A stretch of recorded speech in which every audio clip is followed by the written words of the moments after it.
Wandering around trying to figure out where. Yeah. All right, it's 10 o'clock. I'd like to call the meeting to order.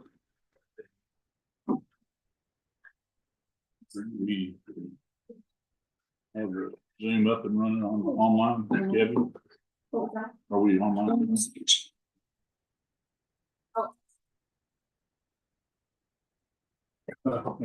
Whoa. Second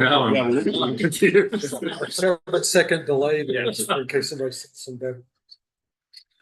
Sorry. Okay. Now we're good. Hey, Jim.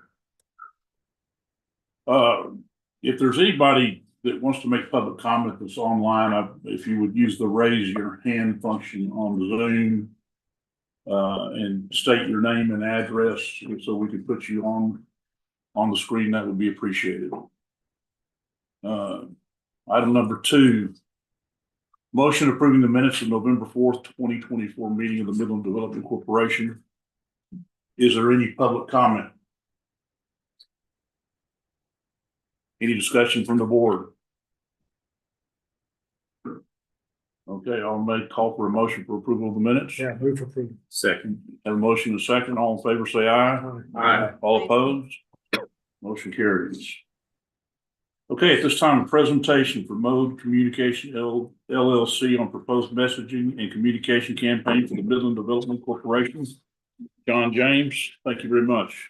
Well, thank y'all for having us here today. This is a little bit more intimate than, so hopefully we won't have more than 5 people show up additionally. But Zach, I apologize in advance, but you've seen this. This is from a campaign called Lost in 2006. We implemented this campaign when I chaired the Midland Development Corporation.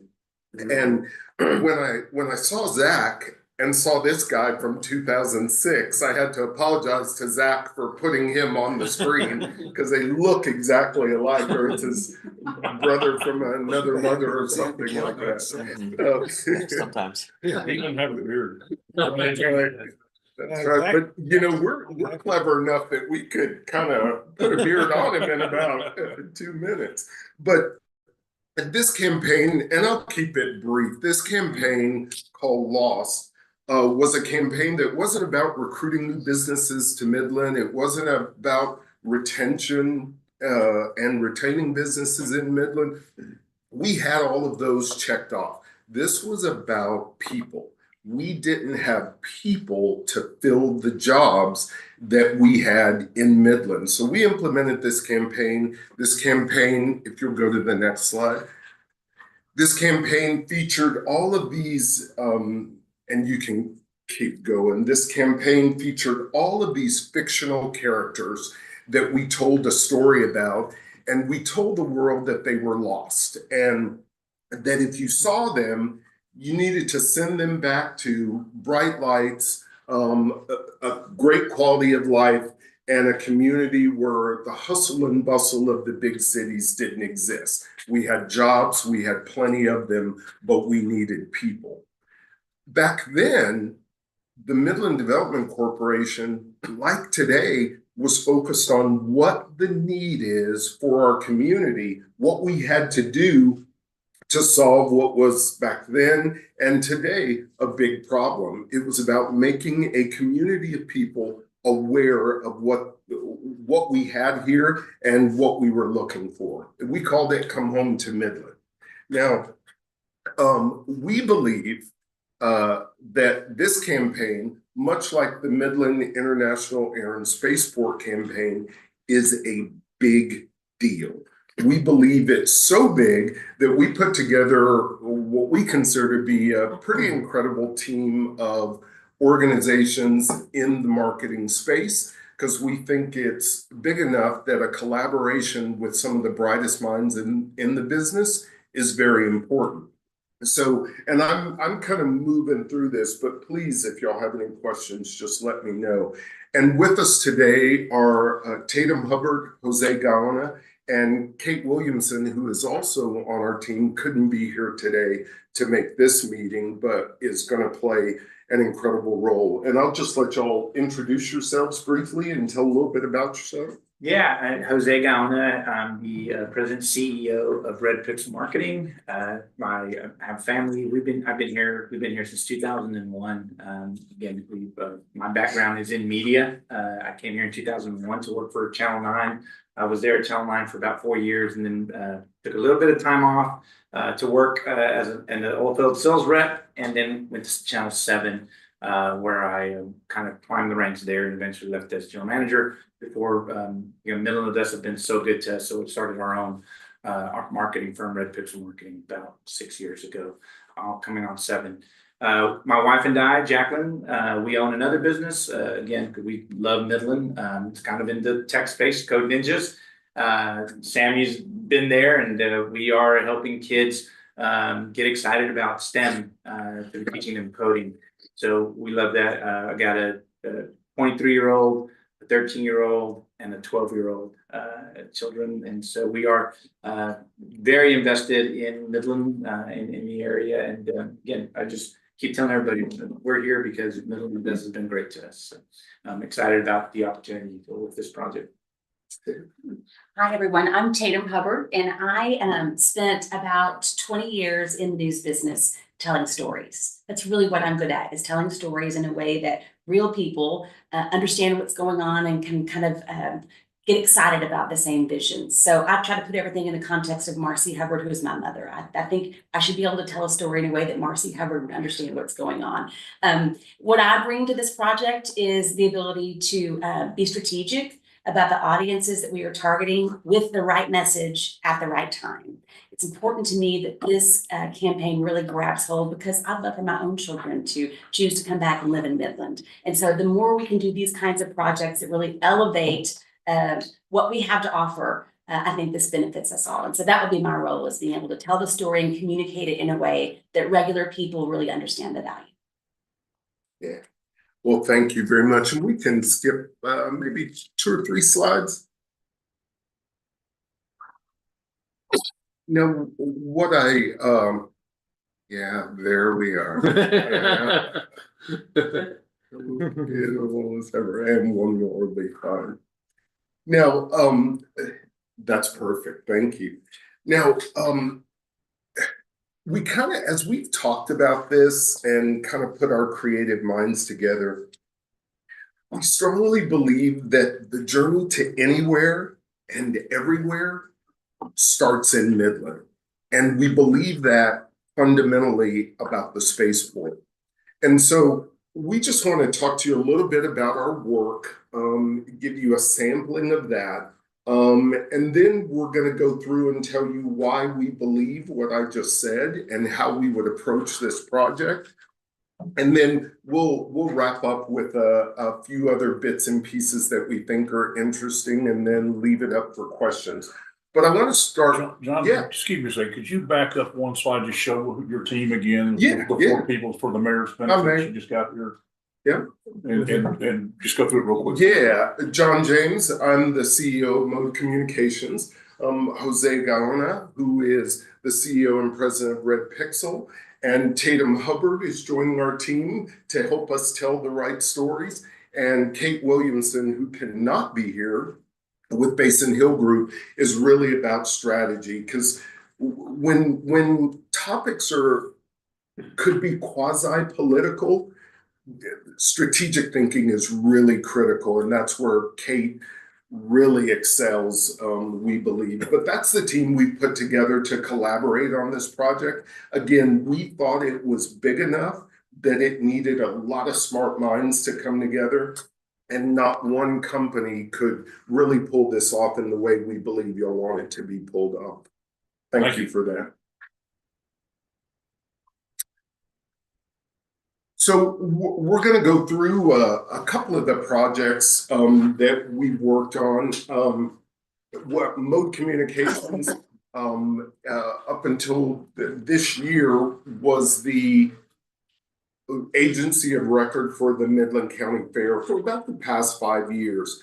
And what's interesting about this, and the reason I put that up there is, a lot of people don't know that the Midland County Fair is Midland's largest 3-day event attracting over 23,000 people each year. We did everything from print to TV to social media to video production. This year, we even did a pre and post survey. And what we found in that pre and post survey is that even though it's Midland's single largest event over a 3-day period, we always had to remind people and continue to make people aware that it was time for the fair. And so it was always a reintroducing the fair project. We of course enjoy that because it gives us the freedom and ability to be creative every single time. Next slide, please. Jose. Yeah, this is a campaign that we worked on recently. And just some key points here from this campaign really that I'd kind of like to point out is the importance of having the right message, and targeting the right audience on the right platform. So MISD approached us.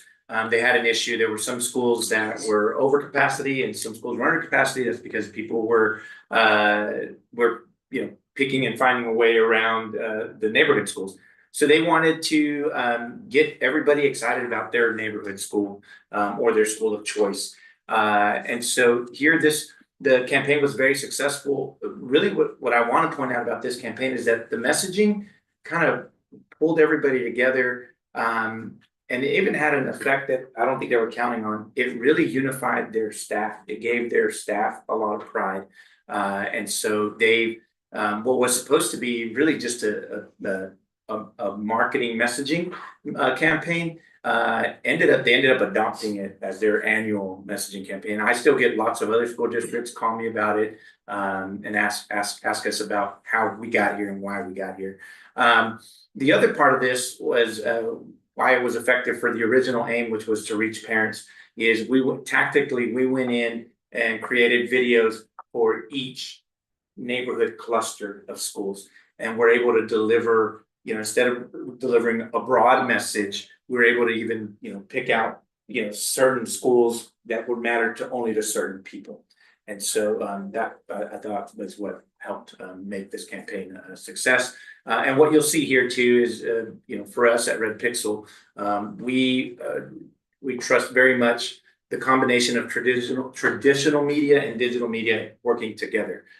People consume, you can message people, no one platform. Somebody in an earlier meeting had asked, what's the best platform? What is the best type of advertising? It all works. You just have to, again, this goes back to right messaging and knowing your target audience, and then you decide what platforms you put it on and how you do that. So absolutely, this was a good example of that. Next slide, please. Now, if you have ever watched the Grammys or the Oscars or even a late night talk show, this national client of ours, Center Staging, provides all the backline equipment that's required for any music on television. Now, a lot of people believe that when they see a show on television, the bands bring in their own equipment, their own guitars, their own drum sets. That's rarely the case. This company, Center Staging LA, rents musical instruments, rents backline, and provides it to the Grammys for Beyonce's band or Taylor Swift's band or late night talk shows. I put this up here because this is one of our national clients. And they are in, believe it or not, one of the smallest industries and industry clusters in the nation that has the largest single financial impact in the nation, as you know from Taylor Swift, for example. But everybody who's going to appear on TV comes to Center Staging to rehearse. Everybody who's going to have their band on TV comes to Center Staging and rents their equipment.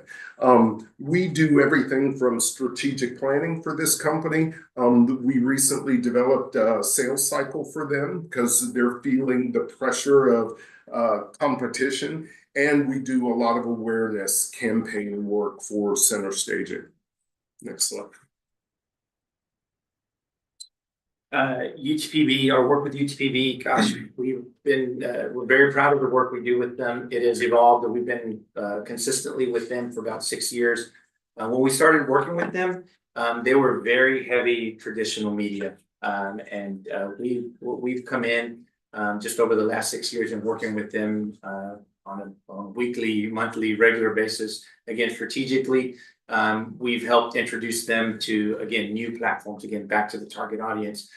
So much of the point that our digital campaigns for them across the board is driving over 50% of their website traffic, right? And so, and then we built off of that. Once we saw that data coming in and what we were doing and how people were engaging them, we've been able to now retarget and just kind of, we keep feeding the machine. It's also being consistent over time has allowed us to be efficient with their budget, where early on the lift was a heavier investment. Now not so much, because again, we've been able to learn, and we've been able to again look at that data. Again, traditional media is still a very strong part of what we do with them, but for this client for sure, our work digitally has really helped them move the needle in student recruitment, and the numbers show that. Yeah, and I can't emphasize that enough. Traditional media is important, but digital is just as important, and it's every platform has some value in some way, shape, or form. And we're really good at identifying the who, what, where, when, why, and how in that regard. Next slide, please. Finally, I just want to give you an example of local work in the nonprofit sector. Now, Thriving United is an organization, it's 501c3 that works in the recovery space. And you may have seen a few months ago this campaign we called Meet, where there were signs on 4x8 signs that said Meet Colt or Meet Jen or what have you. And this was telling the stories of people who are successfully in their recovery journey, and how Thriving United contributed and does contribute to that success. So these campaigns often use a lot of print, a lot of TV, definitely a lot of social, but video is really key in this campaign in letting people like Colt tell his story. And if you haven't seen his story, go to thrivingunited.com. It is so compelling. Most of us can't even imagine the journey people take when they're trying to recover from drug addiction or alcohol addiction. And Colt, what you can't see in that picture is his right arm is severed at the elbow because of his struggle with addiction, and in particular alcohol. He got into a really bad accident and it just yanked half of his arm off. But he tells you that story in his video, and you can't help but feel for him and celebrate him. And I mention that to say, we also believe there's some emotion tied to this campaign. We want people to feel good about the spaceport. And if we can get them feeling good about it, then they will become advocates. And advocates tell other people about things like the spaceport.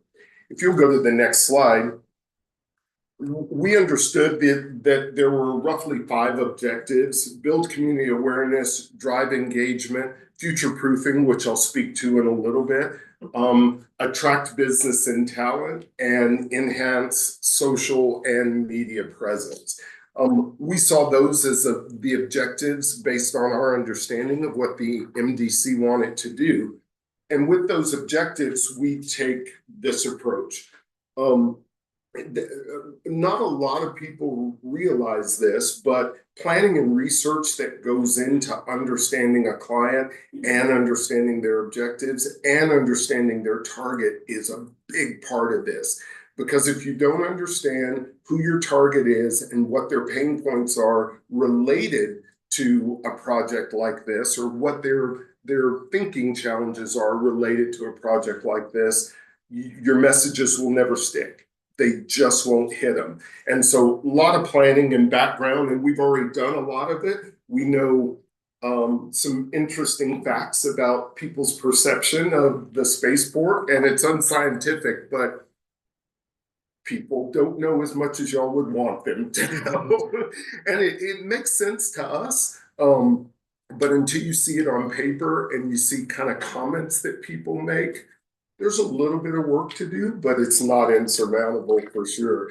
Then we move into the strategy side. The strategy helps drive content creation. Content creation allows us to execute. And then we are constantly measuring to see if our messages are sticking, to see if we are moving the needle. Measurement is a really, really big, important part of any campaign like this. We can go to the next slide. I mentioned future proofing, and this is a concept that our companies really embrace. And future proofing is really simple. It says that there is something that is going to happen at some point in the future. The Midland Development Corporation might need to build a big old replica of a spaceship out at the Midland International Air and Spaceport, and it's going to cost $40 billion. This is only an example. just presentation purposes only. But if you know that at some point in the future something's going to happen, but you don't know what it is, future proofing allows us to design a campaign that builds something a little bit more than advocacy in the community, the people that we know we're going to need at some point in the future to support something in the future that we just don't know it exists. So if you start your strategy and your campaign with future in mind, it makes it much easier in the future to deliver on the big deals, the company that's going to create 1 million jobs in Midland, but it needs some investment. It allows you to do those things a lot easier, we believe. So we also measure whether we're future-proofing appropriately or not. Next slide, please. So with that, and here's some examples of how organizations like ours encourage people to future-proof. And that's great. Things like spaceport.kids, that URL exists, that domain exists. We would encourage the MDC to acquire that, or spaceportkids.com. Not because we have some great ideas about how we would use that, but just like recycling kind of starts with kids. Everybody's kids came home saying, "Mom, we recycle at school. Why aren't we recycling at home?" The same thing here. This is the McDonald's Happy Meal concept, right? You create a domain that kids can go to, and it may just be cartoon videos about spaceports, things like that. Or you can create, and what we recommended was an augmented reality experience that's tied to that URL, where kids can experience space and become advocates for space. And then they talk to their parents about space. And so their parents become advocates for space. And as these kids grow up, we have future-proofed them. We have helped them believe that space is important in Midland, Texas. Things like We Have Space, which we envision as a quarterly magazine, or it can be a quarterly newsletter. But the message is we have space. And as it is obvious that means a whole bunch of things. We have space at the Spaceports Industrial Park. We have space because we are a spaceport. We have space because the sky's the limit. But somehow kind of convincing folks with taglines like that the future, one of the futures of Midland is space. And then finally, we like docu-shorts. Tatum mentioned storytelling. In the marketing area, storytelling is it. That's what we do for a living. We tell stories, and we think today more than ever, video helps us tell those stories. And so we would encourage highlighting businesses at the spaceport in unique ways. For example, and this is only an example, there is a company out at the spaceport and a representative of that company who we could call Rocket Man affectionately because of the work they do. So Rocket Man is familiar to the public.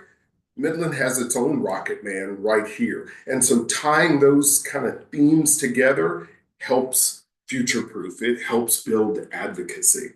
Go to the next slide. You're really good at that. I'm glad you're controlling that as opposed to me. Why us? Again, we're storytellers. We tend to be uber creative. We start with a future-proofing approach in mind, and the combined over 80 years of talent between the four principals on this project has a proven track record. We tend to know what we're doing, and don't let the gray hair of mine or Jose's fool you.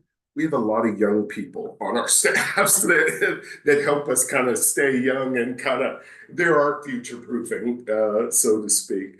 Anyway, thank you all for kind of letting us chat about this. We're happy to answer any questions that anyone has about why us, why our approach, those kinds of things. So my question for you, John, is, I mean, we have a number in here that we're looking at to approve the deliverables for this amount. Is that a lot of the brainstorming and then here's the campaigns we'd like to run, but now we need the money to run them, or? That's a great question. We, and the way Jose and I, we always do it this way, but I think Jose does this a lot of times. This is all in.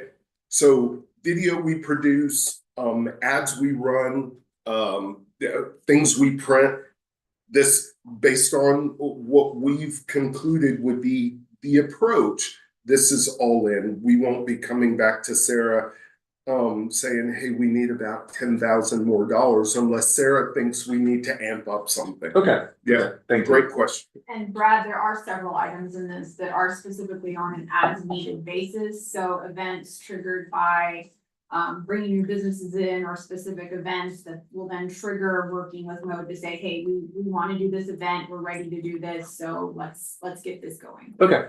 Okay. Thank you. Great question. Other questions? Comments? Threats?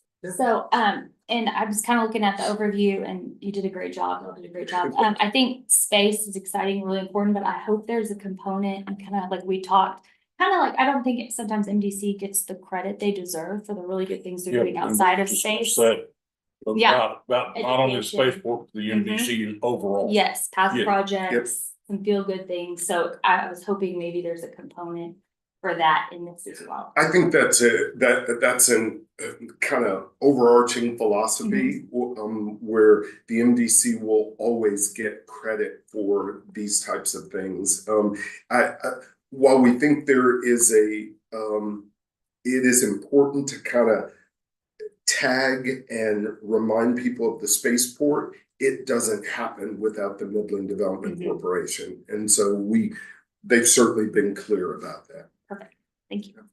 How do you see yourself combating some of the public sentiment? It's a perennial public sentiment of we're picking winners and losers, some of the negative rhetoric that surrounds MDC that we've seen historically. How do you see working through that? Do you have any strategies in mind for that? Well, I think broadly speaking, everybody talks about logos, pathos, and ethos. Broadly speaking, we have to connect with everybody emotionally. And this campaign is really about making that connection. Because when you connect with people emotionally, they become advocates. Now, they might not be advocates for some other project, but things that relate to the Midland International Air and Spaceport, our job is to make them advocates for that. Mayor, your question is really relevant because of one of the comments.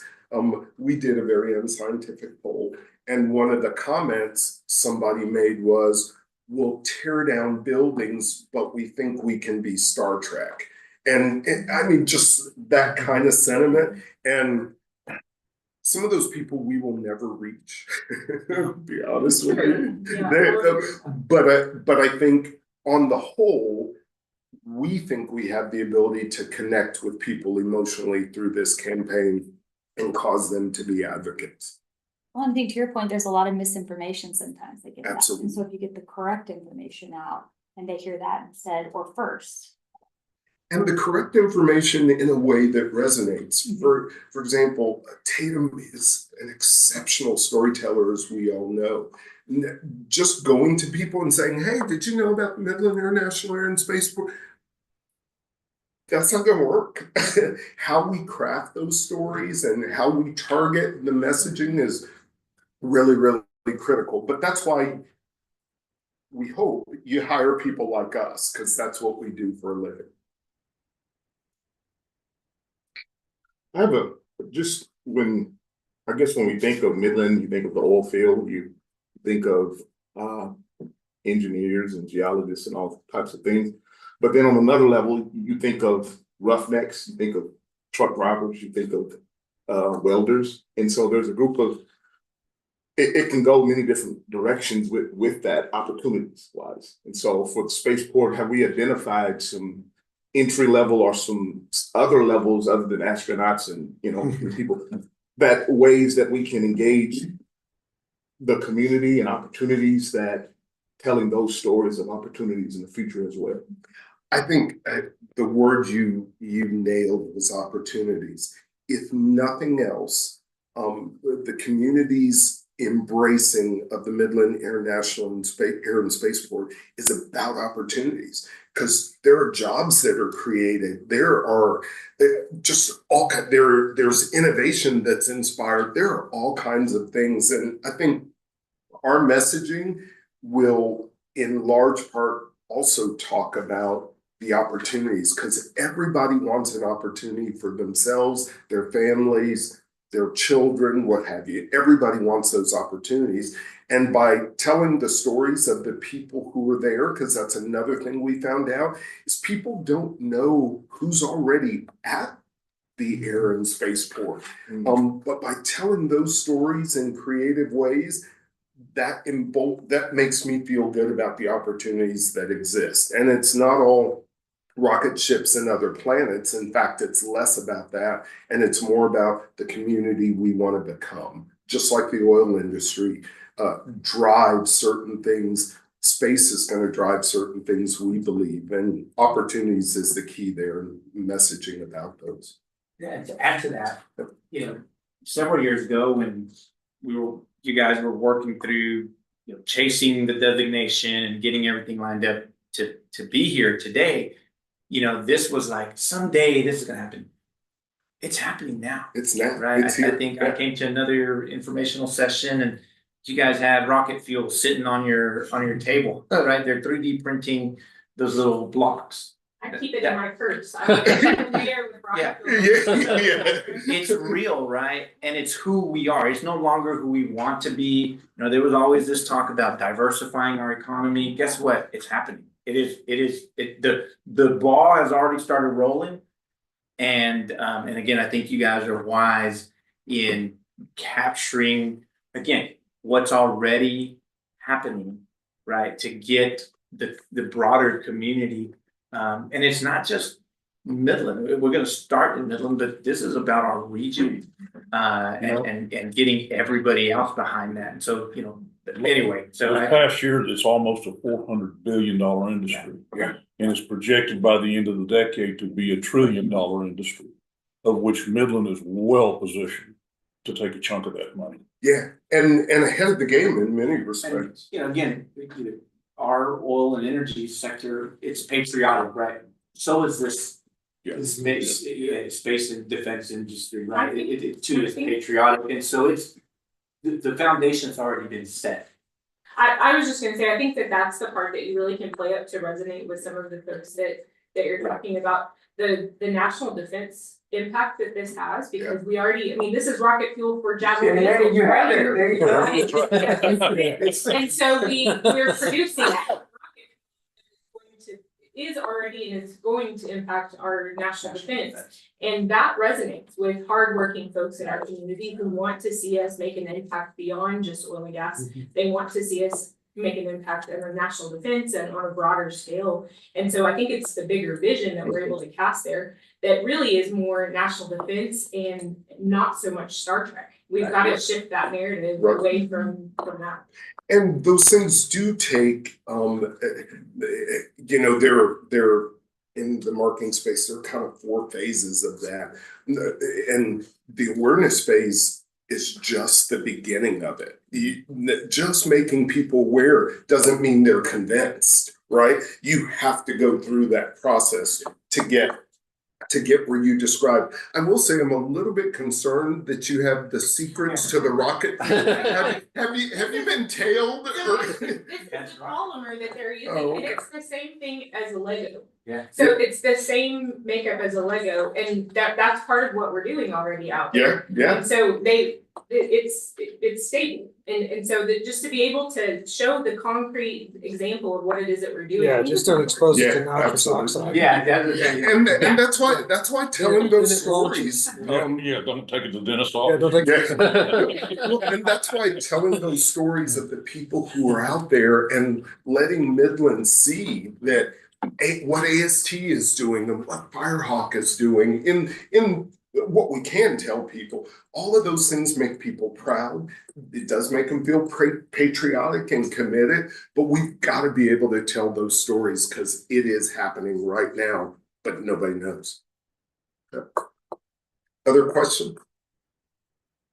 Well, going back, I think to I guess my question, well, not so much a question, well, I guess it is identifying some ways. Like I said, when I think of the oil field, I think of roughnecking, I think of trucking. So there's some things that an average person can say, here's an opportunity for my future. When I talk to kids in elementary schools and stuff, they're already talking about being a welder. They're already talking about being a roughneck. They already have a vision for what that means, the oil field. So for the spaceport and for opportunities, it sounds good. There's a lot going on, but how can a kid or a person start to develop maybe an inkling towards leading of a future? I could stay here and do this and do that. I'd like to answer that. My dad was a welder. Okay. And up and through 9th grade, I wanted to be a welder. And I was the best welder in 9th grade. I got in, I was creative, and I got all my welds done because then I could then play around with the torch and so then I started making art, right? And so then I had an art class. And my art teacher was like, hey, do you know you can be an artist? And so I was like, what? Forget the getting dirty and being hot. I want to be an artist and I want to use these tools, right? And so then I started, it was a cool program at my school in San Angelo. They started exposing me to the arts through this different program. They would take us to different artists. And so long story short, that got me into communications because I wanted to be a photographer and then I'm being a journalist.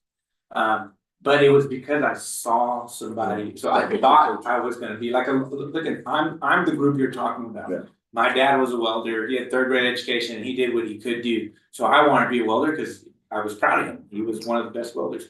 But it wasn't until I was introduced to something else. Thankfully, the school, and that's already happening. The schools, there's already collaboration going on. But now we live in this digital world, right? Where we can reach the parents, the kids, through all these platforms, both through traditional and digital media. We know where they're consuming time. We know kids are playing video games. We know we can send them, our content, right? We know we can send parents our content, right? To get them to yeah. So anyway. You know, we've had examples, LV, of AST hiring engineering people from UTPB. So you're seeing effect for, there could be engineering jobs out there that involve space and not the oil field. And related things to that as well. No, I think it's all great. I think it's just really, maybe there's some time to invest, say, hey, how can we, or where are some ways that we can identify opportunities that maybe. I think reaching the kids is really important. Yeah. And maybe what you're asking is for a sort of an inventory of all the different ways that the spaceport has opportunities. That's probably part of the And discovery and highlighting the some of those. development. We'll all have to really dig in and learn that for ourselves. And as we're discovering that, those are the stories that we'll tell. And I would say also, you know, there's nothing I'm more prideful about than being in the world's capital for energy, oil and gas. Nobody in my family works in oil and gas. My mom was an office manager, my dad worked in restaurants. But if you ask us where you live, we'll say, we live in the Permian, we're the national world capital of oil and gas. We have nothing to do with it. That's what I want the spaceport to be, is Absolutely. we're the world capital of, we're leading the way. Whether you work in it or not, man, you're glowing with pride about it. And that will be what my goal. I think also just kind of to what you were saying is just highlighting that you don't have to have 3 PhDs to Absolutely. work in the space industry. That is, you know, a very accessible career path for kids that may not go into higher education or, you know, don't have 5 PhDs from 6 different schools, right? You know, And I would be sure that that story exists like at a Firehawk. They've hired local people. We've got to tell the story of the woman they hired to kind of do some research, or the local person they hired that might not have those 3 PhDs, but they're working in space. Yeah. Yes, sir. You know, I have worked in aerospace testing rockets for 30 years. Are you a rocket scientist? One the rocket plumber. That's a story. Built I this- would Yeah, that's exactly right. Rocket surgeon. But you might emphasize the airplane mechanics school. That's like the. Yes, sure. Absolutely. It was after I became an airplane mechanic at a similarly sized school. It was actually in Salt Lake City. But I then happened into testing rockets in California. And through successfully doing that and networking through half a dozen small rocket companies over the years, that's what I've been doing the last 30 years. That's awesome. And that's a fun story. Another story to tell. But my education, you know, I don't have an engineering degree, but I've done plenty of engineering on rocket tests. Oh, sure. And how to make rockets work. All right. Thank you all very much. Thanks for having us. Thank you. Is there any public comment? Notice there's nobody online. Any more discussion from the board on this item? John, Hayden, Jose, thank you so much. Thank you. Is that the nice way of saying get out? No, you're welcome to stay. Sit down. Yes, well, I'm gonna stick around. I know they have to go, but we'll see you. Thank you. Thank you. Thank you. Okay, item number 4, resolution authorizing the execution of consultant service agreement with Mode Communications and authorizing payment for said agreement. The 13-month scope of work provides for comprehensive messaging development and marketing activities. The agreement has a not to exceed price of $219,900 for the work to be performed. A committee of, I believe it was Jill back, were you on the committee? We looked at that, got presentations of 3 or 4 different others, and decided to recommend this particular project to the board. So, is there any public comment? Any further discussion from the board? I'd make a motion to approve. I'll second. I've got a motion and a second. All in favor, say aye. Aye. All opposed? Motion passes. Thank you. Item 5, resolution establishing the dates of the regular meeting of the Midland Development Corporation Board of Directors will be held during the period of February 2025 to January 2026. For the past 8 years, the NBC board has met at 10 a.m. on the first Monday of each month. This date is moved back 1 week if there is a holiday. A list of proposed dates is included in the packet for your review. I'll call for any public comments. Any discussion from the board? Barry and I think we need to change it all up. We're move it to Thursday night. You got one more month to make it right. Thursday night at 10 o'clock.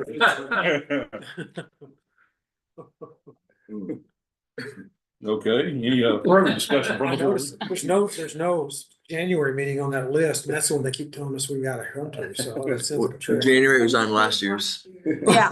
You got next January in this one. It's already, you're already on the I'm agenda. thinking it's a trick. I'll make a motion to approve. We have a motion, I'll second. we have a motion and a second, all in favor, say aye. Aye. All opposed? Motion carries.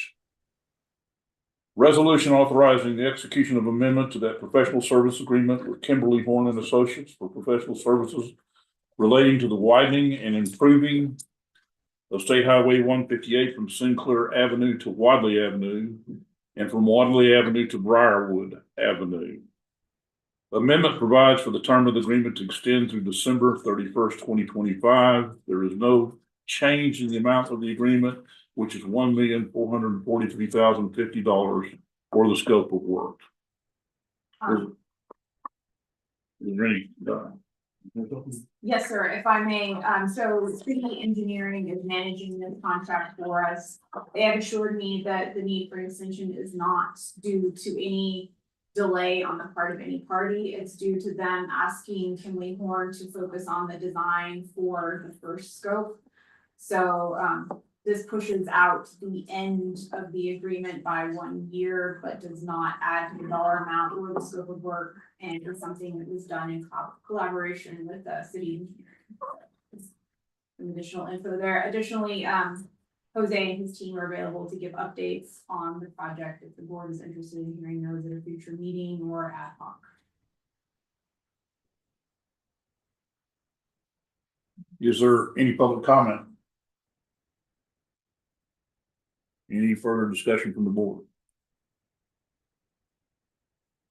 Well, then I'll call for a motion to approve the resolution. I'll make a motion. Second. Motion is second. All in favor, say aye. Aye. All opposed? Motion carries. Item 7, resolution authorizing the execution of amendment to task order number 1 to the Master Research and Development Agreement with the MITRE Corporation. The amendment provides for the term of the agreement to extend through December 31st, 2025. There is no change in the amount of the agreement, which is $375,000, or the scope of the work. This is similar to the extension with Kimley Horn in that there is no additional dollar amounts to be expended and no change in the scope of work. This does enable MITRE to perform some additional work on our behalf through the end of this year. To the end of this year. Yeah. Any public comment? Any discussion from the board? MITRE's the one that had the VR. Yes. It's a little planet rock too. You did? Well, I mean, it's VR. It H7, did you land it? Well, yeah, I ran past my time limit and it landed on its own. I flew it, but did not land it. I bailed out. Mach 2. I'll make a motion for approval. Second. We have a motion and second. All in favor, say aye. Aye. All opposed? Motion carries. Number 8, presentation of the November 25th, 2024 monthly expenses and economic development activity report for the Midland Development Corporation Executive Director and staff.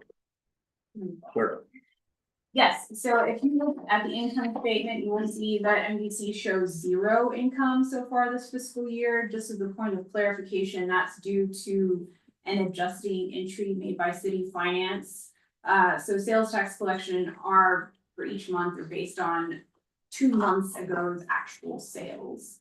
So the first 2 months of this calendar year were sales for the last fiscal year. So city finance would maybe adjusting entries, put those 2 months collections in last fiscal year, And then collections for this fiscal year will start with what the MDC actually receives in December. So if you see the zero amount for income, please Don't don't panic. go on the cash will stand, you'll see it reflected on the balance sheet. It's just not income for this fiscal year.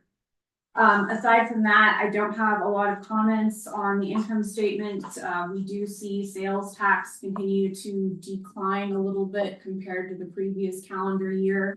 And then receipts for December, which reflect sales that occurred in October, will be posted by the comptroller this coming Wednesday, so I'll have that data then. If anyone has any questions or comments, I'm happy to answer those.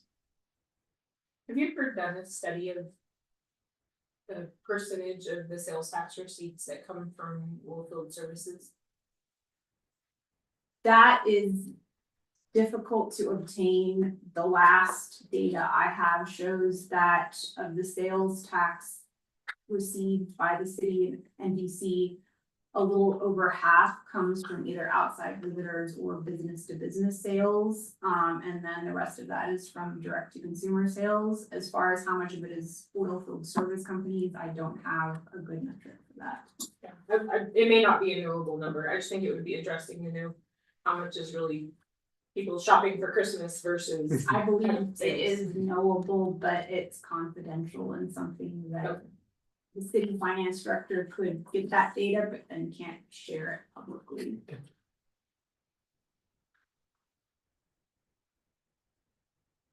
With no further questions, I will hand it off to Gabby for the marketing report.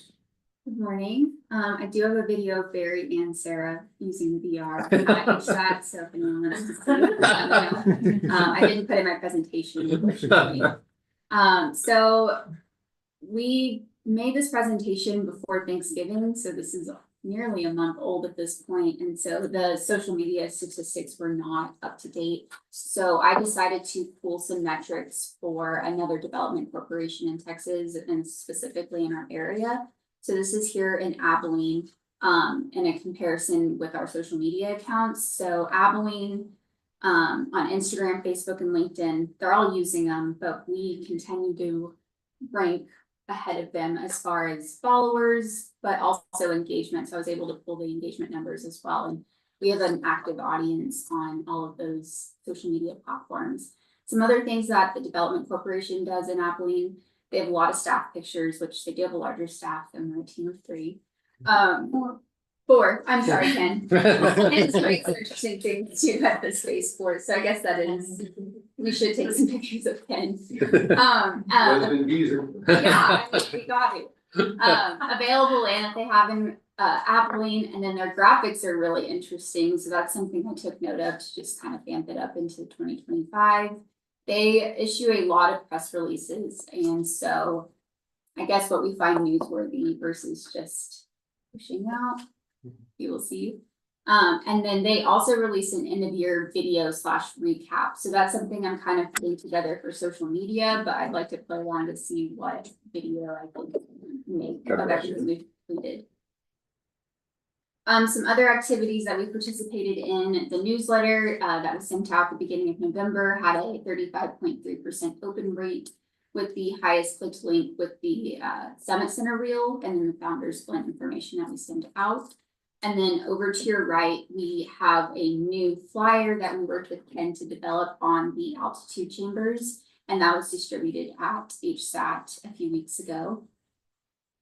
And then just a few pictures. I did get a picture actually of Barry. There you are, Barry. Flying. Apparently, my assistant's looking away in disgust. I don't know how this is gonna end. Yeah, it's going down. And then there's Lorcy there at the top presenting about Midland and NBC activities. So it was a great event. We had a great turnout here in Midland. Over at the spaceport, Founders Blend, these aren't updated after HSAT, but I am seeing that we're growing after HSAT on all of the platforms for the spaceport, which is really interesting. Normally this crowd lives on LinkedIn, but they followed us on Instagram and Facebook, so that was kind of fun. All those HSAT guys are on Instagram and I know, and TikTok. I looked because I was like, is this an HSAT kind of person, or is this just like Midland HSAT? And then LinkedIn, obviously, they love that, but So that was really awesome to Good for us. see. And then Founders Blend, we crossed the 500 follower line on Facebook. Instagram, we continue to grow with 852 followers, and LinkedIn, we're at 142. Since then, we've actually had our November and December meeting, which we had a really great turnout in the Midland College Carrasco room. We will be back downtown in January at Second Story Co-working. So we're glad to have another year of connecting entrepreneurs. And that's not relevant anymore. Yeah, that's my presentation. Let me know if you have any questions. Awesome. Well, thank you, Gabby. So I talked with a few businesses in November and heard same old, capital just being a big issue for businesses, and then labor. I also heard about inflation, cost of living, and then also business management. I touched on this a little bit last month, but because Midland tends to be very loyal and good to businesses, they can grow really, really fast and not necessarily have that natural progression and education as they grow. It's just kind of a 0 to 100 very fast, and so they have to adapt. And sometimes that can be a little bit tricky. So some of the big takeaways, I heard multiple businesses express just how excited they are about Midland investing in itself. You know, I feel like these business visits are a really great way to get a touch on the perception of Midland. And sometimes it's not so good. Well, this month in November, it was really good. There was a lot of excitement.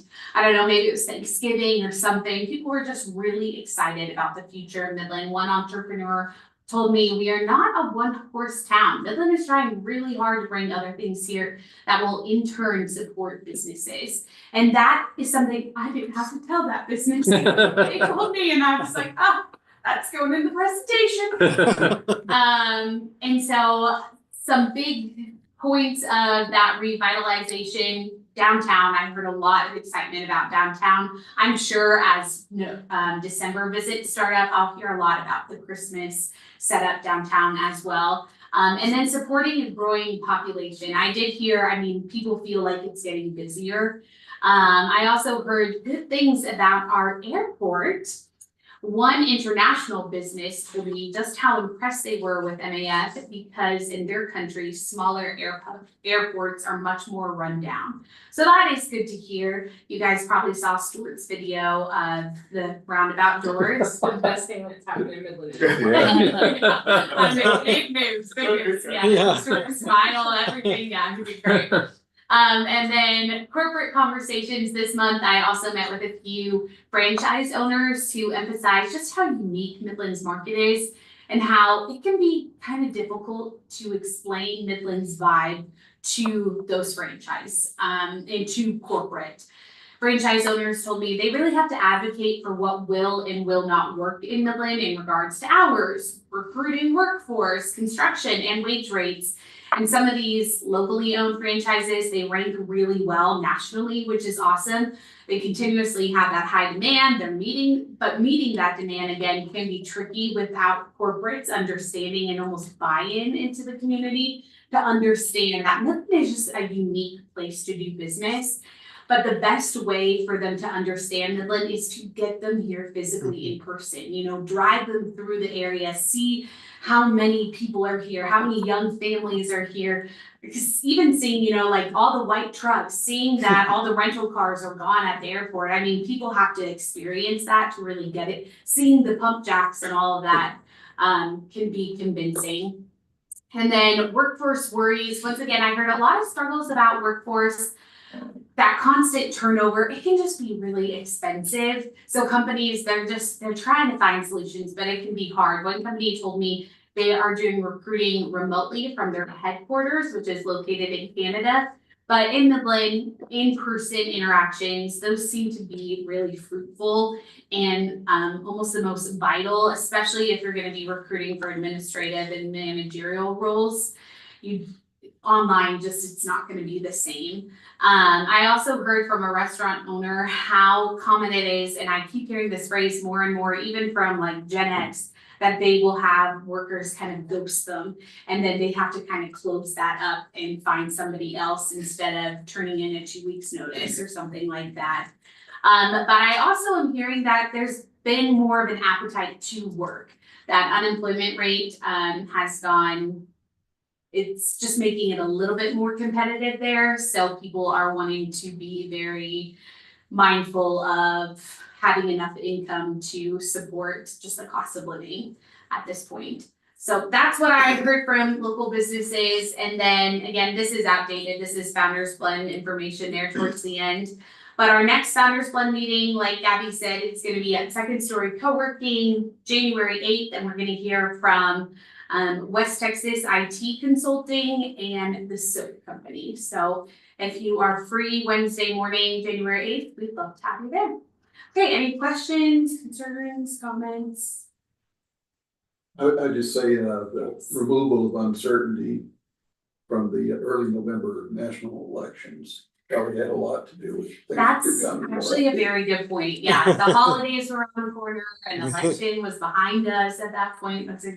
That is a good point. Hope to see you all tomorrow at the Costco groundbreaking. If you have all gotten an individual invitation, but if not, please come anyway. It's open to the public and want to have everyone there. We will have hot dogs, cookies, hot general merriment. Yeah. Hot chocolate. Let's be bold. Mm. Thank you. What time is that again? 10 o'clock. Okay, is there any public comment? Any further discussion from the board?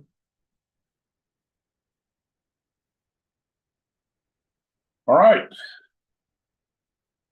It is now 3 minutes after 11 and we will move now at this time to executive session. John, I'm gonna ask you to leave now. If we can get people as excited about the airport as they are about Costco coming to